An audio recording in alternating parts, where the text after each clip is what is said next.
লাল সবুজের গ্যালারি যাকে একসময় গর্জে উঠতে দেখেছে, আজ সে অনেক দূরে।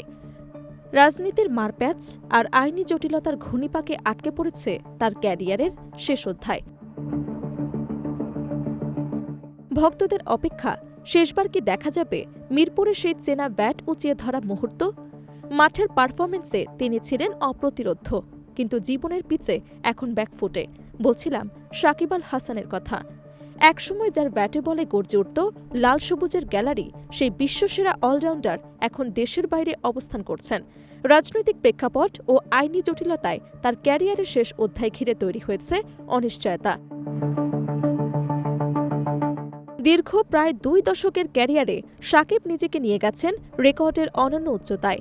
ব্যাট ও বল দুই বিভাগেই অসাধারণ ধারাবাহিকতায় তিনি হয়ে উঠেছেন বাংলাদেশ ক্রিকেটের প্রতীক।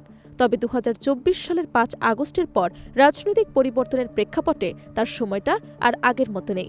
সাবেক সংসদ সদস্য হিসেবে বিভিন্ন আইনি জটিলতা ও মামলার কারণে বর্তমানে দেশের বাইরে থাকতে হচ্ছে তাকে। নিরাপত্তা ও আইনি অনিশ্চয়তার কারণে দীর্ঘদিন জাতীয় দলের বাইরে থাকা সাকিব সম্প্রতি অবসর নিয়ে নিজের ভাবনার কথা জানিয়েছেন।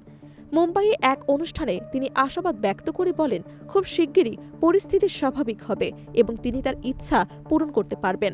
তার সেই ইচ্ছা দেশের মাটিতে প্রিয় জার্সি গায়ে শেষবারের মতো মাঠে নামা। এর আগে এক পডকাস্টে সাকিব জানিয়েছিলেন, অবসরের আগে দেশের মাটিতে ৩ ফরম্যাটেই একটি পূর্ণাঙ্গ সিরিজ খেলতে চান। তবে বর্তমান বাস্তবতায় সেই স্বপ্ন পূরণ কতটা সম্ভব তা নিয়ে রয়েছে সংশয়।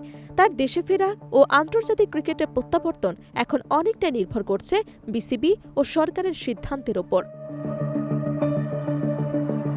ক্যারিয়ারের পুরোটা সময় জুড়ে নানা বিতর্ক সাকিবের সঙ্গী হলেও ২২ গজে তার পারফরমেন্স কখনোই প্রশ্নবিদ্ধ হয়নি। তাই ভক্তদের প্রত্যাশা, মাঠের বাইরের সব জটিলতা ছাপিয়ে একজন কিংবদন্তির বিদায় যেন হয় মাঠ থেকেই। এখন সবার চোখ সেই প্রশ্নে, সব বাধা পেরিয়ে কি তিনি ফিরবেন মিরপুরের হোম অফ ক্রিকেটে? শেষবারের মতো কি দেখা যাবে সেই চেনা ব্যাট উঁচিয়ে ধরা দৃশ্য? সময়ের হাতে রয়েছে সেই উত্তর।